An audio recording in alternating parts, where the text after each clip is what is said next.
할렐루야. 네, 이 시간 수요 기도의 자리에 나오신 성도님들을 주 안에서 환영하고 축복합니다. 먼저 함께 성도의 교제 나누겠습니다. 옆 사람 바라보시면서 밝게 인사하겠습니다. 사랑합니다. 축복합니다. 네, 사랑합니다. 축복합니다. 네, 이 시간 하나님의 사랑과 축복이 여러분들 가운데 가득하게 소망합니다. 사랑하는 성도 여러분, 우리는 모두 하나님의 은혜로 구원을 받았습니다. 아무 조건도 자격도 없는 우리를 예수 그리스도의 속죄로 죽음에서 건져내셨고, 이 놀라운 복음의 소식을 믿는 믿음으로 우리는 의롭다 여김을 받았습니다. 이로 인해 하나님과의 막힌담이 무너져 우리는 원수에서 하나님의 자녀가 되었습니다. 이렇게 하나님의 자녀가 되고 의롭다함을 받은 우리는 이제 하나님의 영광을 바라고 화평을 누리며 살 수 있습니다. 그러니 여러분, 예수 그리스도로 말미암아 하나님 안에서 은혜를 누리시기 바랍니다. 갑작스럽게 쭉 얘기를 했는데요, 이것이 바로 로마서 1장부터 5장까지의 말씀입니다. 바울이 로마교회 성도들에게 이렇게 말을 한 것이죠. 이것은 그 당시 그들에게도, 그 당시 초대교회 성도들에게 엄청난 소식이었습니다. 지금도 이것은 여전히 우리에게 엄청난 소식이 되는 것이죠. 우리의 도덕적인 능력과 노력과 자격의 여부가 구원의 조건이 아니다라는 그 메시지는 그 당시에 모든 이들에게 충분히 놀라운 소식이었고, 오늘날 저와 여러분들에게도 충분히 놀라운 소식입니다. 그런데 문제는 사람의 악함 때문에 이런 복음조차 남용하고 악용할 수가 있다는 것이죠. 만약에 선행을 하는 것이 구원의 조건이 아니라면 우리는 왜 도덕적인 노력을 하고 선하게 살아야 할까요? 만약에 복음이 당신은 선한 삶이 아니라 하나님의 은혜로 구원해 받습니다 라고 한다면 죄의 삶을 살아도 상관없다는 여지를 남겨주는 것이 아닐까요? 자, 이런 질문이 생길 것을 알고 바울은 1장부터 5장까지를 말하고 난 다음에 오늘 본문을 열어가고 있는 것입니다. 그래서 바울은 1절부터 가상의 질문을 던지기 시작합니다. 우리 함께 본문 로마서 6장 1절 말씀을 한 번 더 읽어보겠습니다. 시작. 그런즉 우리가 무슨 말을 하리요? 은혜를 더하게 하려고 죄에 거하겠느냐? 아멘. 이 질문은 바울이 로마서 5장 20절에서 죄가 더한 곳에 은혜가 더욱 넘쳤나니 라는 말에 오해가 생길 수 있어가지고 설명해 주는 것으로 우리가 볼 수 있습니다. 성경이 있으신 분들은 5장 20절 말씀을 보면은 5장 20절의 말씀은 죄가 더한 곳에 은혜가 더욱 넘쳤나니 라는 말이 나오는데, 그 말씀은 구원의 역사 속에서 죄악이 가득한 우리에게 하나님의 은혜가 부어졌고 하나님의 은혜가 넘쳤다, 하나님의 은혜가 주어졌다는 선포입니다.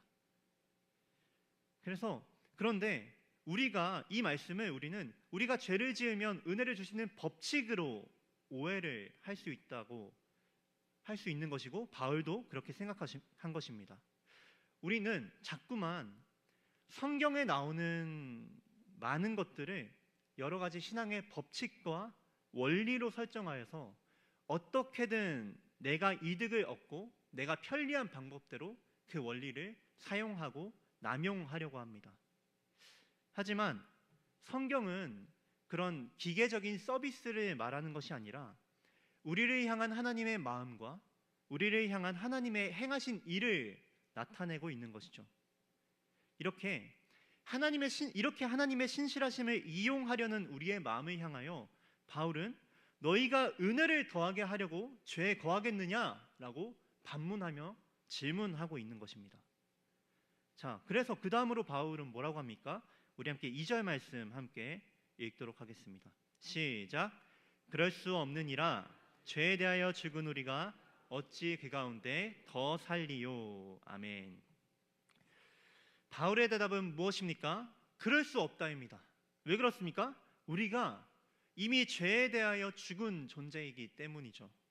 이 죄에 대하여 죽었다는 말씀은 로마서 6장의 핵심 말씀으로도 볼 수가 있습니다. 자, 그렇다면은 이 죄에 대하여 죽었다라는 이 말은 어떤 말을 의미할까요? 죄에 대하여 죽었다는 말은 우리가 더 이상 죄를 짓지 않는다는 말일까요? 아니겠죠. 우리의 현실만 보아도 이것은 알 수 있습니다. 또 이후 본문을 보면은 바울은 죄를 짓지 말라고 말을 하는데, 그리스도인이 더 이상 죄를 짓지 않는다면은 바울은 더 이상 그럼 너희가 죄에 대하여 죽었다, 너희 더 이상 죄를 짓지 않을 거야 라고 말할 필요가 없겠죠. 그러니까 그리스도인에게도 여전히 악한 욕망이 있습니다. 그렇기 때문에 죄에 대하여 죽었다라는 말은 우리가 더 이상 죄를 짓지 않는다는 말이 아니라는 것이죠. 자, 그렇다면은 죄에 대하여 죽었다라는 말은 어떤 의미일까요? 이는 6장 전체적인 내용을 보면은 알 수가 있는데요. 한마디로 그리스도인은 더 이상 죄의 세력 아래 있지 않다는 것입니다. 이전에는 죄가 우리를 지배했으나 이제는 더 이상 죄가 우리를 다스리지 못합니다라고 하는 선포인 것이죠.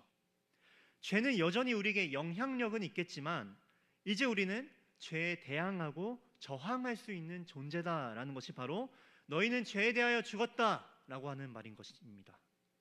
자, 다시 정리하면은 죄에 대하여 죽었다라는 말은 죄가 우리 안에 없다는 말이 아닙니다. 죄를 완벽하게 짓지 않거나 죄가 우리에게 영향을 끼치지 못한다라는 말도 아닙니다. 우리가 죄에 넘어질 수 있고 죄에 질 수 있습니다. 하지만 더 이상 죄가 우리에게 명령하지 못한다는 것입니다. 이런 비유를 들어볼 수 있을 것 같습니다. 우리가 한 명의 아이라고 볼 때 이전에는 도둑의 소굴에 있던 아이였습니다. 그래서 그 도둑의 소굴에 있던 아이는 대장 도둑의 명령을 따라야만 했고 그 소굴의 규칙을 따라야만 했고 그 소굴에서 고통을 받으며 힘들게 살았지만 어느 날 갑자기 자비로운 왕이 이곳에 와서 놀라운 은혜로 나를 구했고 자신의 양자로 입양한 것입니다. 그렇게 되면은 갑자기 도둑이었던 내가 왕의 자녀가 된 것이죠. 자, 그러면 우리는 도둑입니까? 왕의 자녀입니까? 왕의 자녀입니다. 그리고 이제는 더 이상 도둑처럼 살지 않을 수 있고 이 대장 도둑의 명령에 따르지 않을 수 있는 것이죠. 그런데 이 왕의 자녀로 입양된 그 아이는 여전히 도둑의 습성이 남아있을 수 있고 길을 가다가 다시 대장 도둑을 만나면 두려울 수 있고 싸워서 질 수도 있는 것이죠. 하지만 그가 두렵고 싸워서 진다고 해도 왕의 자녀라는 정체성이 흔들리는 일은 없는 것입니다. 자, 이와 같은 이유로 바울은 믿음으로 의롭다 여김을 받고 하나님의 자녀가 된 성도에게 너희는 죄에 대하여 죽은 우리가 어찌 그 죄 가운데 살리오라고 외치고 있는 것입니다. 자, 그러면은 우리는 어떻게 이 죄에 대하여 죽었는지 바울의 말을 계속해서 이어서 한번 살펴보도록 하겠습니다. 자, 함께 3절 4절 말씀을 함께 읽어보겠습니다. 시작. 무릇 그리스도 예수와 합하여 세례를 받은 우리는 그의 죽으심과 합하여 세례를 받은 줄 알지 못하느냐. 그러므로 우리가 그의 죽으심과 합하여 세례를 받음으로 그와 함께 장사되었나니 이는 아버지의 영광으로 말미암아 그리스도를 죽은 자 가운데서 살리심과 같이 우리로 또한 새 생명 가운데서 행하게 하려 함이라. 아멘. 바울은 이 본문을 통하여서 한 사람이 믿음으로 그리스도와 연합할 때 일어나는 변화를 묘사하고 있습니다. 3절에서 이 세례라는 용어가 나오는데요. 이 세례라는 용어는 원어로 뛰어들다라는 의미가 있습니다. 그러니까 이 표현은 일반적으로 어떻게 사용했냐면 어떤 물체가 무언가에 잠기거나 삽입되는 것을 묘사하는 말이었습니다. 그리고 이것을 은유적으로 표현할 때에는 무언가가 어떤 사람을 완전히 통제한다라고 할 때 이 세례, 그러니까 뛰어들다라는 말을 사용한 것이죠. 자, 그러면 이러한 의미를 담아서 3절을 다시 한 번 더 보면은 어떻게 바라볼 수 있습니까? 신자가 예수 그리스도를 믿을 때 그리스도의 권세의 영역으로 들어간다고 볼 수가 있는 것이죠. 그렇게 우리는 그리스도와 연합하는 것입니다. 우리가 그리스도와 연합하여 그의 권세 안에 있기 때문에 예수 그리스도에게 해당하는 것은 우리에게도 법적으로 해당되는 것이죠. 이것이 바로 그와 연합한다라는 개념입니다.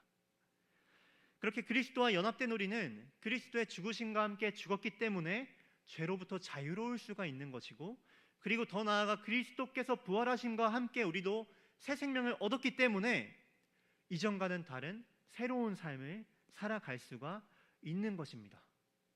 자, 그렇기 때문에 이제 죄로부터 자유롭고 죄와 싸울 수 있는 존재가 된 것이죠. 자, 우리 함께 11절 말씀 함께 읽어보겠습니다. 시작. 이와 같이 너희도 너희 자신을 죄에 대하여는 죽은 자요 그리스도 예수 안에서 하나님께 대하여는 살아있는 자로 여길지어다. 아멘. 사랑하는 성도 여러분, 우리는 예수님과 연합한 존재입니다. 연합된 존재입니다. 예수님의 권세 안에서 우리는 예수와 함께 죽었습니다. 그리고 예수와 함께 살아서 이제는 완전히 새로운 존재가 된 것이죠. 이 놀라운 정체성을 여러분 모두가 기억하시기를 바랍니다. 우리가 이것을 기억하지 못한다면은, 이 정체성을 깨닫지 못하고 기억하지 못하면은 죄에 지기가 쉽습니다. 아까 그 한 아이의 비유를 들어볼 때, 한 아이가 길을 갈 때 내가 왕의 자녀라는 정체성을 잊어버린다면, 그 정체성이 흔들린다면은 죄에 지기 너무나도 쉬운 것이죠. 그래서 죄에 대해 죽은 상태는 특권이나 법적 권리와 같기 때문에 우리 스스로가 이것을 계속해서 기억하며 그 특권을 날마다 묵상하고 고백하고 선포해야 하는 것이죠. 마틴 로이드 존스 목사님은 이 특권을 자신의 것으로 삼고 누려야 한다고 말하면서 이러한 예시를 들었습니다. 쭉 읽어드리겠습니다. 약 100년 전 미국의 가련한 노예들의 경우를 생각해보자. 그들은 노예 상태였다. 이웃고 남북 전쟁이 발발하여 그 결과로 미국의 노예제는 폐지되었다. 하지만 실제로 어떤 일이 벌어졌는가? 그가 젊든지 늙든지 상관없이 모든 노예들에게 자유가 주어졌지만, 오랜 세월 노예로 지내온 많은 노인들은 자신의 새로운 신분을 이해하기가 매우 힘들었다. 노예제는 이미 사라졌고 그들은 자유의 몸이 되었다는 선포를 들었다. 하지만 그들은 남은 생애 동안 수천 번까지는 아니겠지만 수백 번 이상 그 말을 들었어도 이해할 수 없었다. 그래서 옛날 주인이 다가오면 벌벌 떨거나 겁내면서 혹시 자신이 다시 팔리는 것은 아닌지 미심쩍어했다. 마틴 로이드 존 목사님은 이 특권에 대해서 이러한 예시를 들었습니다. 사랑하는 성도 여러분, 우리도 이 미국의 역사 속 노예들과 같진 않습니까? 한번 우리 스스로를 돌아보면 좋겠습니다.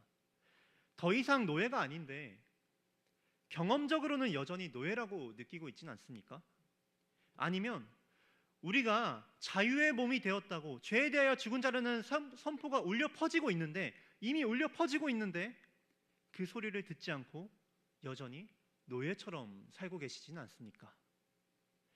하나님께서는 이 말씀을 통해서 우리가 그리스도와 연합했기 때문에 더 이상 죄의 지배와 통치를 받지 않는다고 선포하셨습니다. 그렇게 우리의 옛사람은 죽었습니다. 아직 내 속에 죄가 남아있지만 그 죄가 더는 내 인격과 삶을 조종하지 못한다는 것을 여러분 계속해서 나의 영혼을 향하여 선포하시기를 바랍니다. 그리고 성도에게는 죄로부터 자유하다는 선포에서 더 나아가서 더 적극적으로 나아가야 할 것이 있습니다. 바로 하나님께 순종하는 것이죠. 우리 함께 13절 말씀을 읽도록 하겠습니다. 시작.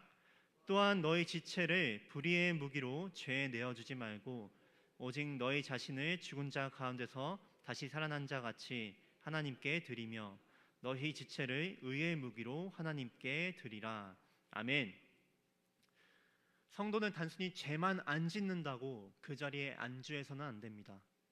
단순히 우리의 지체, 능력과 재능을 죄에 내어주지 않는 수동적인 태도를 넘어서 더 적극적으로 하나님께 드려야 한다고 오늘 하나님께서는 말씀하고 계시는 것이죠. 그리스도와 연합한 자는 그리스도 안에서 능동적으로 해나가는 삶을 살아야 합니다. 수동적으로 죄만 안 짓는 삶을 살고 계시지 않습니까? 우리는 많은 경우에 그것으로 되었다, 이미 충분하다라고 하며 만족하는 경우가 많습니다. 저도 그렇고 여러분도 그렇습니다. 하지만 하나님께서는 우리를 능동적으로 사랑하시고 능동적으로 일하십니다. 이러한 하나님을 닮아서 그 예수 그리스도와 연합된 우리는 그분과 같이 살아가야 합니다. 그렇게 여러분들을 하나님께 내어드리며 여러분들의 능력과 재능과 은사를 의의 무기로서 하나님을 위해 사용하시기를 바랍니다. 그렇게 우리가 하나님께 내어드릴 때 하나님께서는 그러한 순종과 헌신을 통하여서 놀라운 하나님의 역사를 써가실 것입니다. 그것을 기대하면서 한 번 더 하나님께 우리의 모든 것을 내어드리며 의의 무기로 사용하겠다고 결단하는 여러분들이 되시기를 간절히 소망합니다. 사랑하는 성도 여러분, 오늘 말씀을 통해서 다시 한 번 더 기억했으면 좋겠습니다. 우리는 그리스도와 연합함으로 더 이상 죄의 지배 아래 있지 않습니다. 죄의 지배로부터 해방이 되었습니다. 우리의 삶 속에서 죄의 영향이 너무나도 커 보여서 저항할 수 없을 것 같이 보이지만, 나의 죄성이 너무나도 커 보여서 내가 어떻게 거역할 수 없을 것 같이 보이지만, 우리는 이미 그리스도와 연합하였기 때문에, 주님께서 우리와 함께 하시기 때문에, 우리가 주님과 연합하였기 때문에 그의 모든 죄를 능히 이겨낼 수 있습니다. 이 놀라운 복음의 소식을 기억하면서 우리의 정체성을 다잡으며 다시 한 번 더 새로운 삶을 살아가는 저와 여러분들이 되기를 간절히 소망합니다. 그리고 더 나아가 그 정체성을 가지고 우리의 모든 것들을 통하여 죄의 일을 하는 것이 아니라, 또 단순히 수동적으로 죄를 안 짓는 것에 머무르는 것이 아니라 하나님의 일을 행하며 하나님의 나라를 맛보는 모든 성도님들이 되시기를 간절히 소망합니다. 함께 찬양하며 기도하겠습니다. 찬송가 288장 예수를 나의 구주 삼고 함께 찬양하겠습니다.